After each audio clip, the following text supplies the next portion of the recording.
గరిపోలో ఉన్నాం మేడం మేము. పిన్ని అవుతారా అంటే ఎందుకు అంత పట్టపగలే అంత పగబట్టి మనం శత్రువులను అట్లా కానీ ఇక్కడ ఏంది అన్నదమ్ములే అని అంటున్నారు.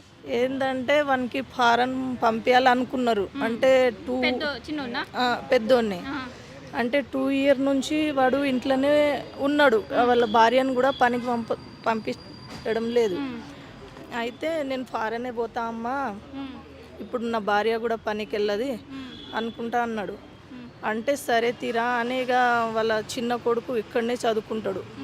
యూనివర్సిటీలో సీట్ వచ్చింది వానికి, బీటెక్ ఏమో చేస్తుండు. అయితే వాడు అక్కడ చదువుతుండు. ఇక వీళ్ళ దగ్గర డబ్బులు లేవు, లేకుంటే ఇక వాడే ఎక్కడో డబ్బులు చేసి కట్టిండు. అది కడతారు కదా వాళ్ళకి, కట్టి అట్లా కట్టేసి వానికి పంపిద్దామని అనుకున్నారు. అనుకునేగా మొన్న వీసా వచ్చింది, టికెట్ కూడా బుక్ అయింది. అంటే ఎక్కడి నుంచి, బొంబాయి నుంచి బుక్ అయింది. అయితే మా బావను మా అన్న ఇద్దరు వానికి దోలుకొని వెళ్ళిరు అక్కడ నుంచి ఎక్కిద్దామని. వెళ్తే ఇక అక్కడ పోయి కొంచెం తాగిండంట. తాగేసి ఆడ కంపెనీ వెళ్ళి అక్కడ కంపెనీలో వెళ్ళి లొల్లి చేసిండు వాళ్ళ కొడుకు. లొల్లి చేస్తే మేము వీనికి పంపించాం, వీడు సైకోలా ఉన్నాడు, అక్కడికి పోయి ఏమైనా చేసుకొని మళ్ళీ మా పేరు చెప్తాడు అనుకుంటా వాళ్ళు అక్కడ నుంచి మేము ఇక్కడ నుంచి అస్సలే పంపించాం, మీరు ఇంటికి తీసుకెళ్ళండి అని వాళ్ళు పంపిర్రు. పంపినప్పటి నుంచి ఇక నేను వీనికి ఇంట్లో సాదాలా, ఇంట్లో అన్నీ తెచ్చిపెట్టుడు అది ఇది అనుకుంటా వీళ్ళ చిన్న కొడుకు వీనికి ఇంట్లోనే కూర్చొని తినడం కూడా చేతన అయితే లేదు. ఇంట్లో కూర్చొని కూడా అమ్మని కొడతాడు, చెల్లెని కొడతాడు, అందరినీ అట్లా చేస్తాడు. వాళ్ళ డాడీ కూడా 2-3 రోజులు ఇంటికే రాడు వాని భయానికి.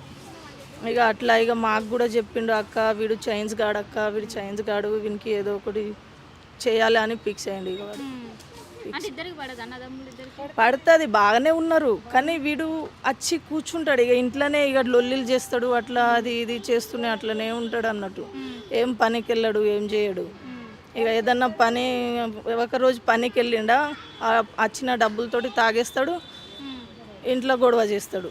మేము కూడా ఎక్కువ రామన్నట్టు, ఇక్కడ మేము ఆడ మణికొండలో ఉంటాం. ఇప్పుడు వాడు కూడా మంచోడే కానీ తాగినప్పుడే అట్లా అయిపోతాడు. ఇక అదే ఇక వీడు పగ పెట్టుకున్నాడు. ఇక ఎప్పటి నుంచో వీడు మన చెల్లె ఉందిరా, చెల్లెకి పెళ్లి చేయాలి అనుకుంటా వీడు ఆలోచిస్తాడు. కానీ వాడు ఎప్పుడు ఆలోచించలేడు.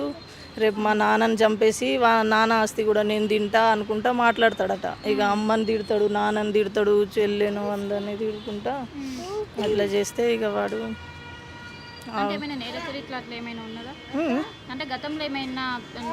ఉన్నాయి. పోలీస్ స్టేషన్లో కేసులు బాగానే ఉన్నాయి. వన్ పైన పోలీసు వాళ్ళు కూడా బాగానే కొట్టిర్రు, అందరూ కొట్టిర్రు. ఇక కొన్ని అప్పట్లో అట్లా ఉన్నాడు. ఇక తాగినప్పుడే అట్లా అవుతాడు, తాగకుంటే బాగానే ఉంటాడు. తాగినప్పుడు ఎవరిని చూడడు, అందరినీ ఇక ఎవరు అడ్డం వస్తే వాళ్ళని కొడతాడు. ఏమన్నా అనుకోవానికి కొడతాడు.